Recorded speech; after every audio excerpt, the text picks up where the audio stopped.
mid lane just to try and A, get high behind, and B, get Pobelter ahead. If there was a matchup that would swing this game, it's absolutely the way High does against Pobelter. Well, Kallista's already on the ban list along with Morgana, so we won't have any of those roam bindings coming in from either support. And Sneaky's Kallista has been quite strong. Actually, everybody's Kallista is quite strong. Well, the Kallista is an interesting thing here because I generally see teams ban it or ban around the plan of picking it. Yesterday we saw a Ahri, Vi, and Lissandra ban just so Coast could pick it against CLG. And it had a relatively successful game, but here Winterfox, they need their bans for other stuff. So they're going to throw one ban at Kallista since they don't want to first pick it, since Cloud9 could then pick the counters against it, and then Nidalee is obviously for Meteos. Well, the support's coming in for Cloud9 to be banned. So they're actually focusing some initiation here and pick potential, I should say, that Winterfox would be putting into their composition. Rumble gets taken out for balls in the top lane. A good ban to get a comfort pick out of there, as well as control for the mid game where Cloud9's been coming up big. And the final ban is Gnar for Avalon here. Well, Lissandra open. This is interesting. Based on how we saw Winterfox win, it was with Lissandra and Kassadin. And Cloud9 saying that they're not going to give them those champions again, it means Cloud9 must pick Kassadin. Yeah. Which they do. Okay. I was going to say, good point. They're giving away the high tier picks they said should not go away. So they rebuttal a bit. They keep it blue. Maokai and Cass getting locked in. We have seen a lot of Graves. Also have seen some Ezreals come around in double AD compositions that float around. So we'll have to see here what Winterfox decides to do. They're actually not told a whole lot with what they see here in Cloud9. Yeah. The somewhat unconventional thing here, though, is Cloud9 did show both of their solo lanes. Yeah.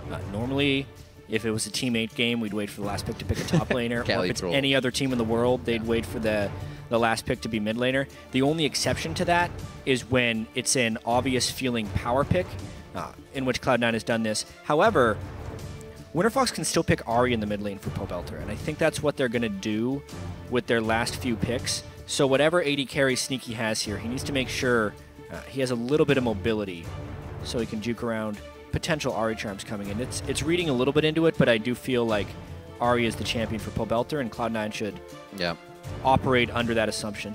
There's definitely a lot of focus on everything but the jungle so far, which is quite interesting since we've seen Jarvan and other junglers getting bans throughout. Obviously, Nidalee is there, who we've seen a little bit and in the mid lane, but it's going to be the Vi again for Meteos picked up, and Sneaky's actually going to go to Lucian. I think that'll be the second time we're seeing him come in here. We already saw Rek'Sai get picked up for Helios. The Vi serves a couple purposes. I mean, that is what Helios had so much success on yesterday when they defeated Impulse. He was 8, 4, and 17.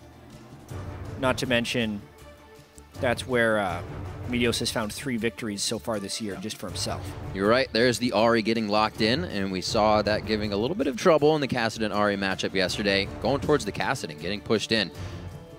So Winterfox has the composition that they are able to win with. They get power picks, Lissandra, Ahri. Normally you have to first pick an Ahri if you want it on your team, but because the Kassadin was up as well, they were kind of forced into that. So it's a heavy engaged team, which forces Cloud9 now to pick the Janna for disengage. But remember a game where a team picked really heavy engage against Cloud9. They lost it. It's when Gravity beat them because they could continually find the dives. Champion select-wise, if Cloud9 was saying they're going to deny Winterfox their stuff, they did not do that here. They would have needed to change their bans pretty heavily. The Gnar and the Morgana would have had to turn into probably a Lissandra ban or even a Kassadin ban, because picking the Kassadin for Cloud9 doesn't give them much, since they still gave up to really powerful solo laners that Winterfox may have picked regardless. Yeah, they've kind of put themselves into a situation to build around that Kassadin, the picks they wanted just to take away. We even talked a little bit about Gnar not being such a high priority here, but people still putting the ban factor in it. And like you said, Cloud9 may have given up a lot more than they wanted to here in this picks and bans. We're about to get underway. Oh, what a handshake. I mean, 0% awkward. Fist bump handshake. It's one of those. Just it's the ball and socket. There it is. Yeah. That's ready for some League of Legends. That's today. right. So coming in here, obviously, these guys better set the bar high because we're going to have some good league today, like you said. But right now, it is your chance to weigh in on the match. Vote for the team you think will be victorious with the hashtag WFX win or C9 win. We're about to get on the Rift here. Week 4, Day 2, League of Legends action about to be pumped into your eyeballs. Let's get on to the Rift. Absolutely. I mean, some big winning streaks coming in here. Cloud9, 3 wins in a row after that atrocious 1-3 start. Yeah. We've even heard it from the teams that Cloud9 has been scrimming against a lot, TSM and CLG, that they're definitely looking at Cloud9 in that rearview mirror as far as being the top team in North America. But in order to get there, Cloud9 needs to take care of business against these teams. Winterfox coming in at 3-4. And it's weird to kind of think of where their name is at right now. Everybody's like TSM, CLG, but you just remember Cloud9 is still there. Yep. They still have a lot of that power, and they're still one of the top tier teams. Still trying to prove that though with a shaky beginning. As they patch things up, the resolve supposed to be that High plays safer in mid. He said that. We'll see if that hurts him against Pobelter in this game. Meteos and Helios. So it looks like Cloud9 is set up and hoping for the lane swap. It's something that Cloud9 is typically very, very good at, and Avalon has struggled pretty mightily in, seeing as he is quite new to pro play. It could also do well to shut down Avalon early on in Lissandra. If he can never get going, then they only really have to worry about that mid lane threat, not to mention in the lane swaps. Both teams are now more capable of heavily pressuring mid lane, since it's not just the jungler who can gank. The top laner can gank, the support can gank. It can be a big, giant party in mid lane. We've seen that quite a bit at level 2 over the past few days. It's been a few matched up lanes, so we haven't seen that aggression to the mid. But here, we may be getting that as we see the top laners. Actually, all right, going to match up. So Graves and Leona bot lane. Pobelter entering mid versus High, and we're going to have the lane swap to start this one off. What? I'm a little confused here. So, at least I think so. Yeah. Are they trying Avalon to go for a gank Avalon overall? is in the lane swap lane, yet Altec and Gleeb are taking jungle camps. Either Avalon is going to teleport up, or they're just going to decide to push that lane as quickly as possible. They might be trying for a cheese 3v2 kill right here, where he'd gank from the brush in an early level 2, but I mean, there's nobody here. I don't necessarily know what Avalon is expecting. Maybe he wants to jump on the Maokai here. There'd be no reason for him to be there, so it could actually work, but they're not even setting up for it right now. It's going to be a long time until this 4-man dive works, but it should work. Balls is trapped here without teleport. He's actually dead unless Lemon gets there. Even then, he could be in trouble. This is Lemon's got to really hurry. He does have Storm Shield on, so he only offers the shield, no crowd control. Balls is going to get hit up hard here. He should save his flash. This is going to be tough. He actually tries the flash. He's going to lose that. He'll have the teleport. Actually, that's already down still. They're going to micro the turret shots nicely on this. It took him a while. They do come up with first blood. Can they carry it? Such a strange level 1 there by Winterfox, but it absolutely pays off with that first blood. LemonNation wasn't able to get down there fast enough, and because Balls teleported there, he could not teleport out once he realized he was done for. That's actually punishing Balls for his early level 2 that Maokai's love to do on the Wraith camp, knowing they have to bring the teleport. And all things considered, that's actually a really great play by Winterfox. See how they work this out. Hopefully they can all get back to their sorted out lanes and continue to get the XP, because they're all sitting at level 2. It could be tough if Cloud9 finds them with level 3s. With all that being said, there is a lot of counterplay opportunity by Cloud9. Okay. Winterfox is leaving pretty much every single one of their doors open by keeping 4 people on the map this long in the bottom lane, and they were unable to finish the turret. So in the meanwhile, Sneaky's been farming freely, High has not had to worry about gank pressure, and Meteos has been able to counter jungle Helios. Yeah, which, pretty hard. With the first blood going to Altec, that is all well and good, but Cloud9 has responded in turn to even out the gold and still not lose their turret. Well, we know Cloud9 is a team that knows how to adapt, and this is actually really great to see from Winterfox, that they're trying new things in the early game, as they are a team that needs to climb up in the standings.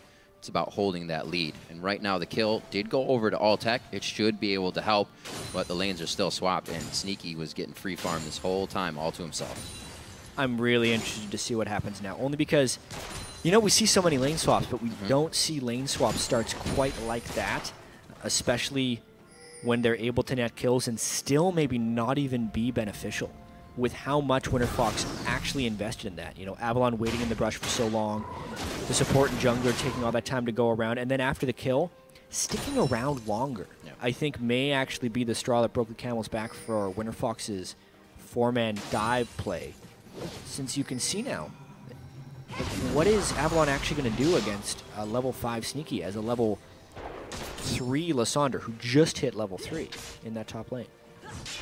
Not too much, that's for sure. Pretty much. Winterfox maybe, you know, figuring the idea of when Cloud9 has lost in the past. You know, you remember times when Balls was on Rise and he just gets completely pushed out of lane and a team's able to take Cloud9. Maybe they were just going for that in the early game, shut down Balls, kind of get into the heads of C9. Hopefully it works. They put a lot of pressure on it. Right now, it's not working out for Avalon, that's for sure. This is what I was afraid of, is all that resource in one lane. Yep.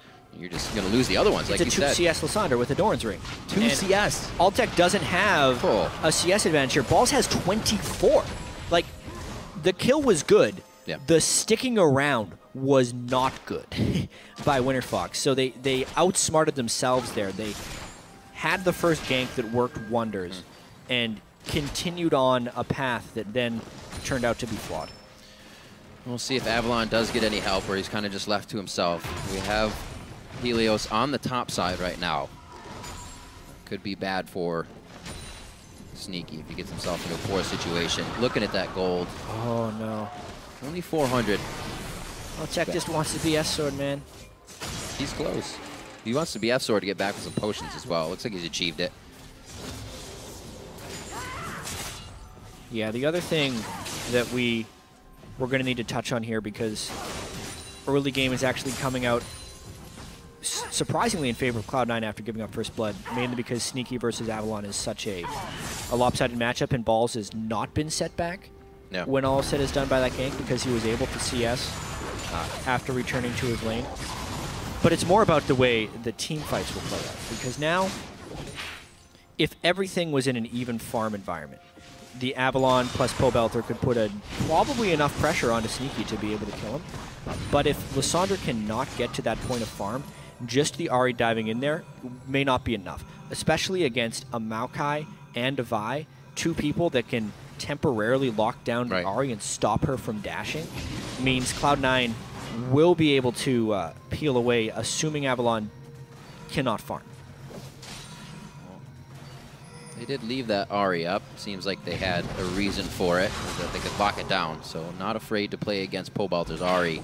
But it is good for Winterfox that he is back on an assassin. Saying previously, those Lulus and the likes are not giving Winterfox what they need out of the mid lane. 60-40 on the vote. We touched on it in the pregame, but Hai is really holding on well against Ahri here. The lane is even.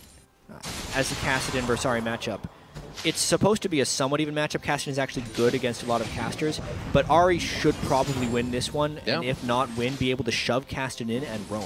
But Pobelter has been able to do neither of those things.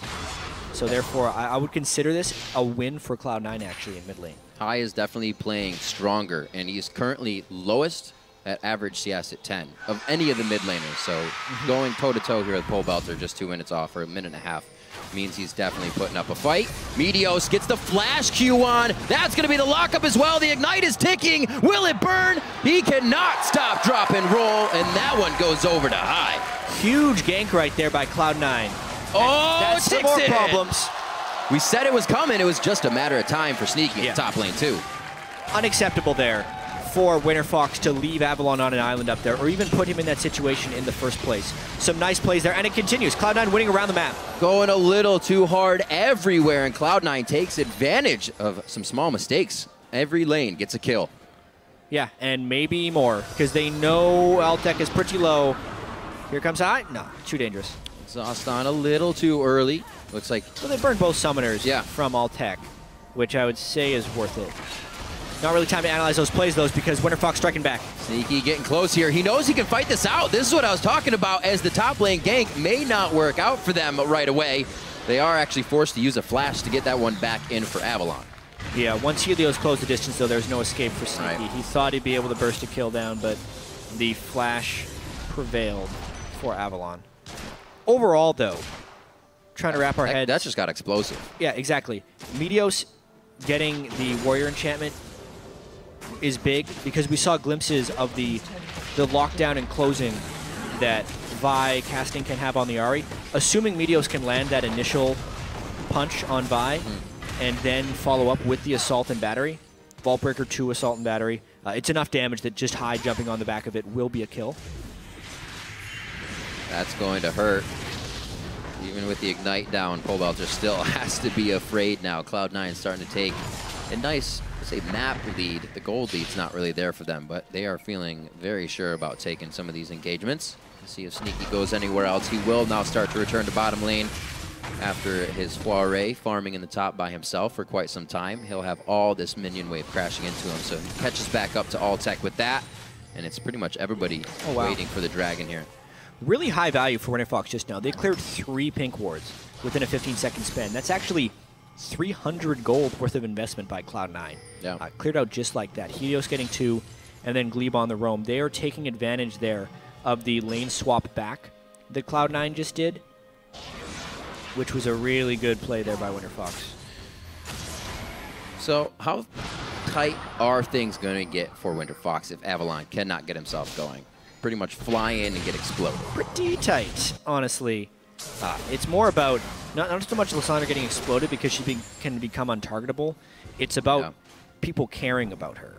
If she jumps in and ults herself, but the ult does 15 damage and slows people, no one's going to care. Yeah. Needs to have legitimate kill threat when he goes in on Lissandra, and he's a long, long, long ways from that. Well, there is a bit of focus to get Avalon still going. Some brotherly love here from Helios. Again to the top lane. I don't know if they're going to be able to have the damage for balls. Maybe now that Pobelter is coming up. But a ward here already placed in is going to ping them out.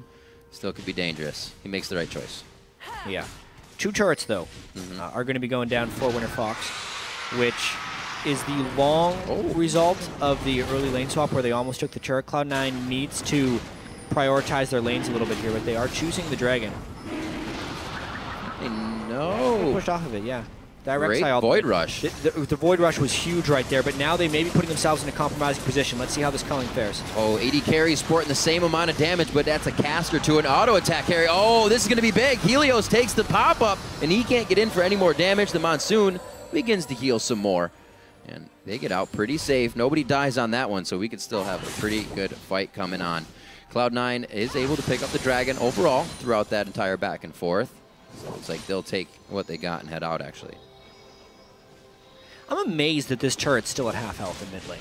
I was expecting far more mid lane pressure by Pobelter, especially since that's the second time I've seen high roam down to the bottom lane. Yeah, the first time he didn't get anything out of it and still had his lane. Yeah. Yes, there was a gank down in their mid lane, but Pobelter, you expect him to do better in this matchup. Still have some time to go for Winterfox to get back on their feet in this one as they're starting to lose a few turrets, but they also took a few here, so it's not looking too grim. Cloud9 could become very strong here as we get to the fight phase and their pick composition start to come out. Bottom turret goes down, and with Dragon being down, it pretty much gates everything to the next fight. We're just going to get camps farmed out. And we have to watch the item power spikes here as well.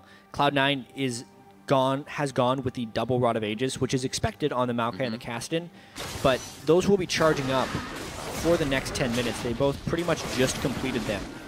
Not to mention, if we're just thinking about item power spikes, Pobelter just finished his Abyssal Scepter, which is the item for this point in the game for him if he's going to try fighting the Kassadin and the Maokai.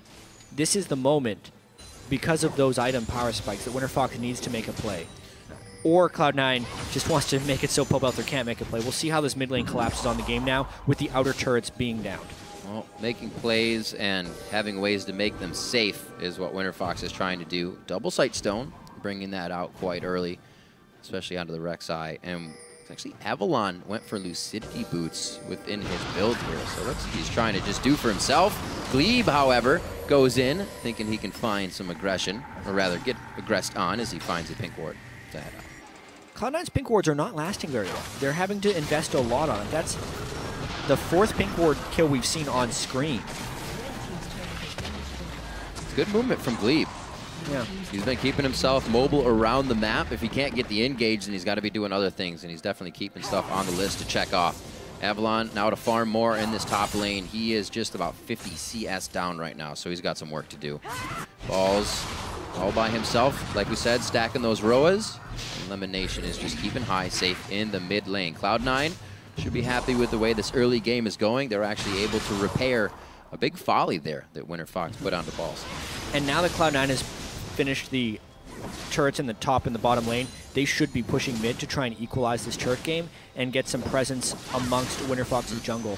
One thing that is giving them a little bit of grief right now is the fact that Helios has a vast tunnel network within his own jungle, and it's making the ganks somewhat dangerous for Meteos since they can be counter-ganked by the Rek'Sai. Always says. I'm expecting a collapse on the mid lane and maybe a big mid lane fight. Only if it's sure. Yep. But with a Rek'Sai ult, you're never sure. We even saw that at the last Dragon. A bit of pressure, actually, from Winterfox towards that Dragon area to make sure they still have vision. And it really is keeping Cloud9 from kind of huddling up here in the mid lane. They don't want to do anything that balls up at this point, it seems. You can see Cloud9 now starting to get some jungle invading because of the mid lane presence they have. Maybe even the blue buff steal. They're hoping for a fight. They do have teleport onto the Maokai. And it's very important that Gleeb's taken out that ward, actually, because that would have been the Maokai teleport spot if Winterfox had to initiate. Winterfox is making sure that anytime they move up, they can't be teleported in from behind. Very nice to deny Pobelter the blue buff as well. If they can keep doing that, they're going to have a very hard time at continuously getting these wave cleared with the rest of the team, especially if Avalon's all by himself in the top lane farming. They have, however, get a good aggression back into the mid lane. Looks like Cloud9 just wanted to blue, small advantages at a time, not trying to take too much. 1:30 on to Dragon. Looks like we'll have summoners across the board for that fight, so that'll be a good one. Yeah, it has been a while since we've seen that fight, but this game is mostly about control here. I mean, Cloud9's game yesterday, when they looked so good against Dignitas, was a very low kill score for a while, with Cloud9 growing their advantage ever slowly. But against Winterfox here, their advantage is not necessarily growing that fast, but it's still by a little bit. They're mainly going to posture around this next dragon and hope to have control there. They have to do it soon, though. A lot of focus here by Avalon and Helios in the top lane. Obviously, Void rushes up, so he can make it back down to Dragon. That's a plus for him. Cloud9 is going to head out of the base. Ready and raring to go. Just a few stacks, trying to check out the Rod of Ages right now. It looks like they're almost halfway done.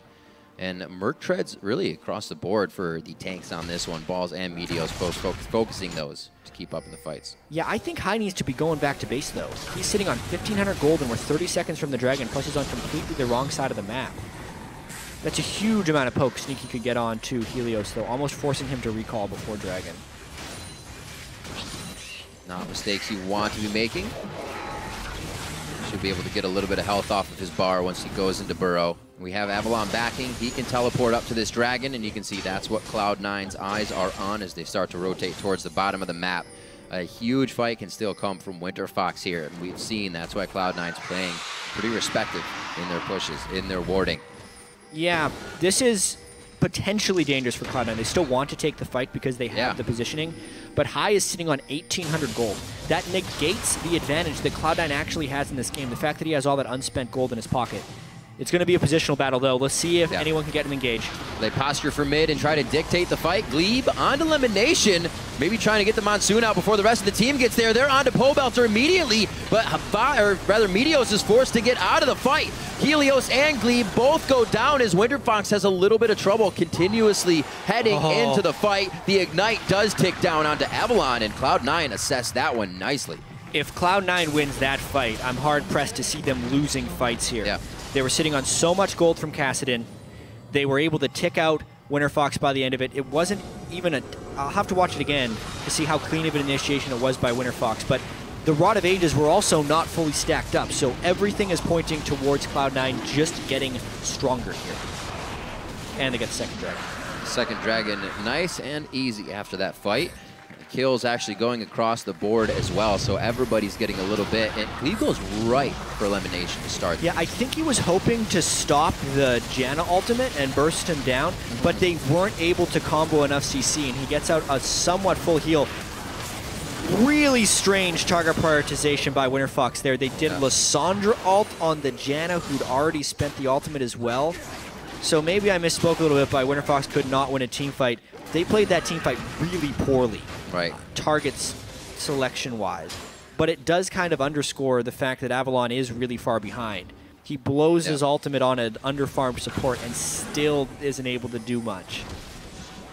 It's who he's doing the most damage to. No, I wish that were true. He's doing what he can. Yeah, I wish that were true. Right. But it's actually the AD carry he should be hitting with that. That's why you bring Lissandra. It does actually have that null.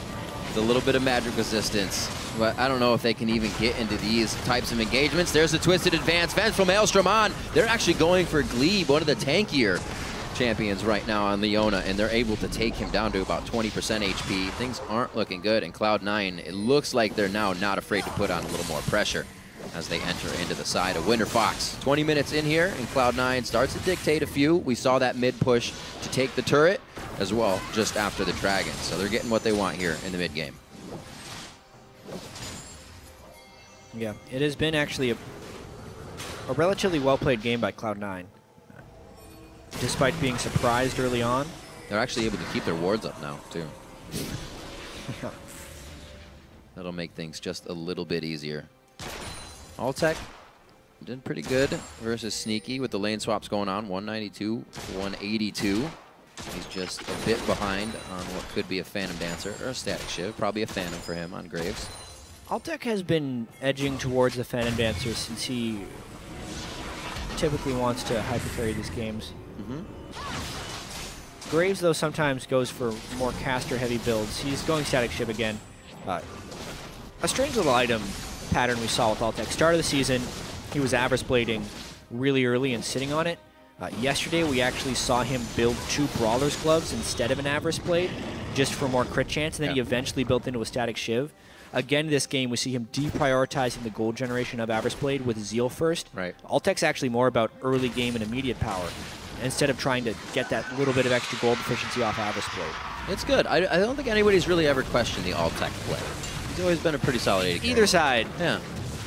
I don't think there's a wrong decision on whether you're doing an Avarice Blade first or a Zeal first. It's more of a preferential decision within the game, what you need at the time. And since Winterfox was playing from behind here, going for the Zeal first and hoping to win a team fight with that, little bit of extra attack speed and crit. Oh dear. Oh dear indeed. It's going to be looking pretty tight on these ones. Meteos, where he was in the early part of the game after what we saw in the weird bot lane, he got a good jungle onto Helios, 12-10 right now. And that was actually, I wouldn't help the ultimate, obviously, for Helios, but C9 all hit level 11, level 2 ultimates before as well. So these fights are only getting harder for Winterfox. He has home guard boots. They're might still be trying to dash initiation here. Oh, it was such a read, though. The team was already pushing them out. Avalon throws it. It's actually going to be the flash coming in, I believe, as well. That will be Avalon going down as the team cannot approach the fight as fast as he could. High will go down, however, but that's a lot of focus, and the back line was dealing some good damage. That was the assault and battery going in, but he gets taken down halfway through the ride. Gleeb goes in with the stun. That's the kill from Pobelter. They turn this one around in the blink of an eye. LemonNation could get hit up with the Foxfire. He will not hit with the Orb of Deception, and LemonNation's forced to flash out, and what looked like a very telegraphed fight, Winterfox was actually able to pull off.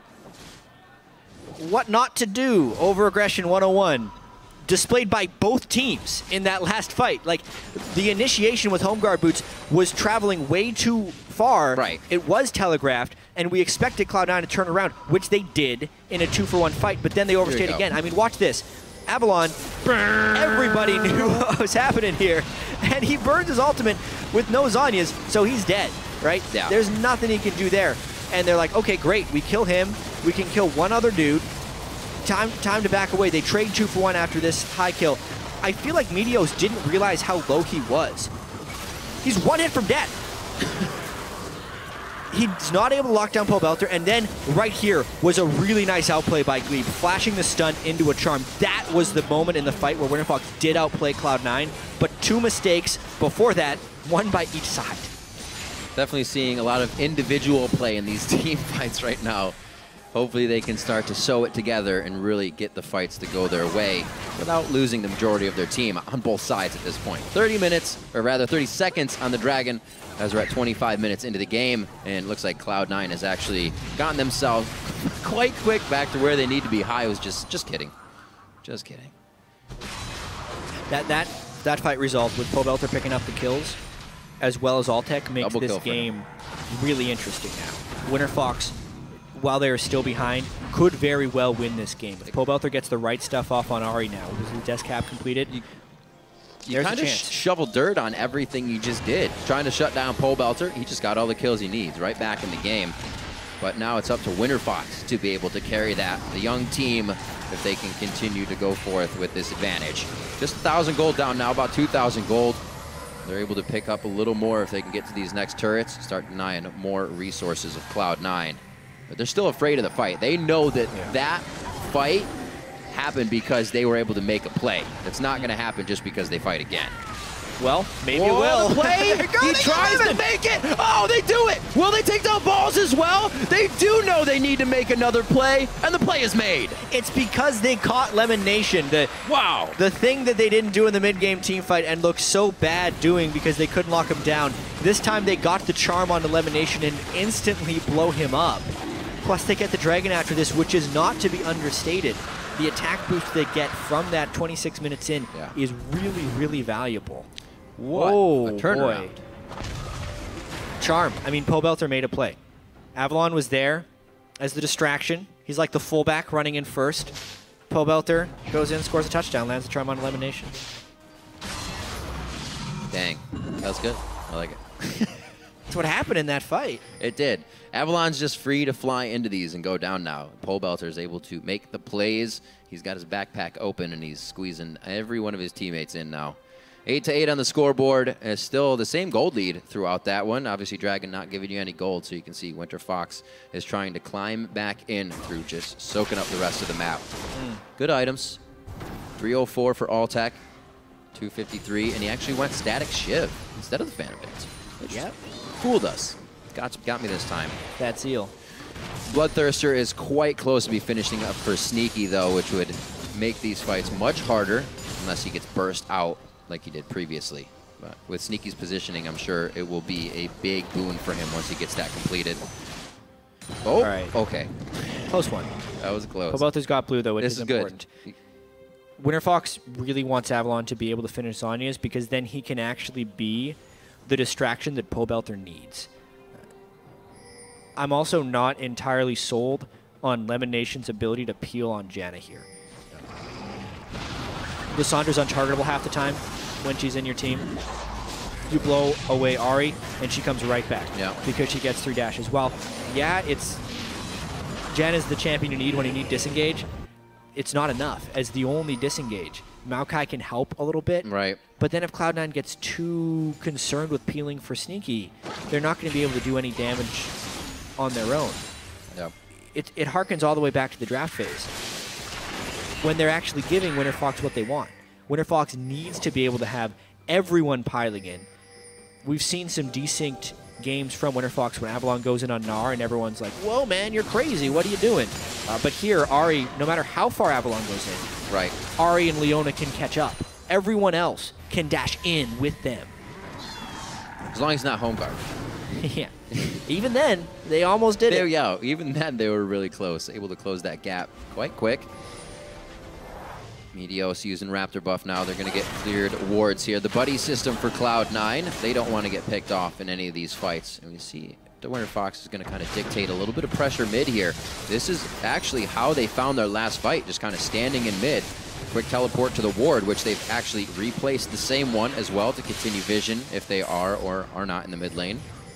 I mean, Winterfox is ready to throw down. Cloud9 almost wants to beat them to the punch. Balls goes in very hard. Actually down to about 10% HP. Nobody else has been able to do any damage. High was in Zhonya's. He may go down as well. Avalon throws down the Frozen Tomb. He's going to be safe for now. Gleeb gets onto Sneaky again. The Zenith plays, and Winterfox comes up huge with a 3 for 0. Yeah, we saw it right there. Like, Cloud9 is not able to deal with the diving here from Winterfox. I mean, they blew up Pobelter and then just went straight for the AD carries. Too much mobility, too much closing. It's what won them the game yesterday, and it's doing it again here against Cloud9. Just completely turning on the switch here. They're thinking of Pobelter and Avalon to be it, and then Gleeb's always coming in on another side. I mean, Balls jumps into a heavily armored Leona. This is the same fight that Cloud9 won because Winterfox tried to hit their support. But Leona is a much harder thing to kill than a Janna. And did they even kill Gleeb at this point? They can't even finish him off before the fight ends. Just an atrocious initiation by Cloud9, enabling Winterfox to focus on the targets that matter and win the fight. What? Banner command. I mean, he's going for the build. You're still It works when you have Baron buff. Where we're at. Not sold without it. All right. Very interesting. Still wanted the build. They're kind of headstrong on what they want to do this game, and they're not going to turn away from it. So the banner command does still come out for Lemon as he was recipeing towards it throughout the game. Maybe Baron will be in the near future. At least a fight. It'll be for Winterfox, if anything. Zhonya's is finished up onto Avalon now. He has the 2 ways of invincibility to be that distraction, and Pobelter is just huge now. The Void Staff finished on top of the Abyssal Scepter and the Rabadons. Yeah, no Zhonya's on Pobelter, and that could be critical in these upcoming fights because Cloud9 does have burst damage and CC. They need to use that on the targets that they're able to kill. So if they can get Pobelter, or Altec, neither of those guys have many defensive stats right now, and lock one of those 2 carries down, they have a chance in these team fights. But if they continue to get distracted by Avalon with Zhonya's and Lissandra ulting, or if they're jumping onto Gleeb for whatever reason, they will lose this game. They've already lost a few fights because of it. Man, these picks really coming back to bite Cloud9. In the bottom lane, Winterfox with the Baron buff continues to push on to now the first inhibitor turret, 31 minutes in. And it looks like they're going to have all the damage they need. Usually you'll see a team kind of want to rebuttal there, but Cloud9 knows they have to stay at bay. Cloud9 has incredibly limited wave clear. They only have Sneaky, and he would basically have to burn his culling just to get that down. Cast and Maokai do not do well when behind. Well, Winterfox just pretty much waltz in, serve Cloud9 some tea, and take the inhibitor, make their way out, and that was easy peasy. Bloodthirster is now finished onto Altec, actually, as they were going into that, so he can even stay longer for these fights to provide more damage. Everything really playing in favor of Winterfox now as we've gotten past the mid game. Some places, or a place we've seen them falter, here make some big plays. What is going on in the world of Cloud9? Every time we feel like they're going to bounce back to be a top team in North America, they make some mistakes in these games. And then Winterfox as well, you know, sometimes just roll a D20 and play amazingly. They seem like the most inconsistent team. They looked so bad against Team 8 last week, and then both their matches here against they could go 2-0 this week. And Cloud9, when they have these team comps that can just dive straight in, it's something they do quite well. Well, there's the elixir onto Pobelter. He's feeling saucy, throws a little bit more damage on. More auto attack damage to turrets as well. That true hit. Feeling good, feeling like they have actually quite a bit of money. Actually, Pobelter himself, 2,000 gold ahead of high just in the mid lane, so they're really pushing the advantage as well here. Now to the top lane, and they're just going ring around the rosy as they have Baron accordingly. Textbook turret takedowns. It's easy to say, right? Absolutely. This one's going to be hit up 33 minutes, and Winterfox again just safely walk out. Looks like the only test is going to come with the Nexus turrets at this point. Perhaps. They did lose the Baron buff, so the ability to take this next turret's really difficult. If they dive, and then Cloud9 allows the turret to hit the diver and then focuses on the squishy targets, it's a fight they can win. Winterfox getting a lot of free hits on the turret, though. Good poke, though. That should potentially hold up Winterfox. Really great. I love the Bloodthirster for that effect, is you can just get in there when it's charged, more shots on the turret, and it's really easy to take down. Saw Altec using that a little bit. He doesn't have any minions this time, though, so he's staying a little farther back. High, trying to clear. This is where we see the wave clear. Not so fantastic for Cloud9, and the turret will consistently take shots. It's only a matter of time. Rinse and repeat here for Winterfox. Yeah, I'm wondering how patient they're willing to be here. Cloud9. They are Winterfox, actually, because they are without Baron, not able to get many hits in, but you can kind of see how hard it is for Cloud9 to actually clear the minions, whether they're going to just kind of stall this out for the next Baron, or if they just want to go really hard for dive as soon as they see an opportunity. I'm hedging towards the more passive style of play right here, because Baron is in 2 minutes, and they've shown how easy it is to push with Baron buff. I think Winterfox will wait this one out. We've seen a lot of teams actually take their time once they get to the inhibitor turrets. Big lead or not, 10,000 gold, 7,000 gold. It slows down. They want to make sure they get this one right. The way they're sticking around makes me think at any moment Winterfox wants to fight. Oh, High puts himself in a sticky situation. He actually Qs the minion on that, missing a bit of damage. Solar Flare locks down both balls in Meteos. High to the back line. Pobelter now is actually very low. Does he decide to go in? But he retreats, still getting the kill onto High. That's a bit of burst damage they lose on the fight, and mobility that could really cause chaos. That's going to be 2 more down. Altec starts to pick up the kills, and the rest of Cloud9 is forced to turn away. And there's an open inhibitor right now. That fight was initiated by Cloud9 because they thought they could lock down Pobelter, but the lead was a little bit too big. Gleeb used multiple active shields on Pobelter to keep him alive, and because of the down inhibitor and 3 dead, this could be gained. Meteos, he goes in with 1 Vault Breaker. It's only going to be for his life, though, valiantly trying to protect the Nexus turrets and his own Nexus, but it's not going to be enough. Winterfox come out huge with the early game scramble to take down balls and continue it on to take down Cloud9. Man, look at that. They were down in this game as well.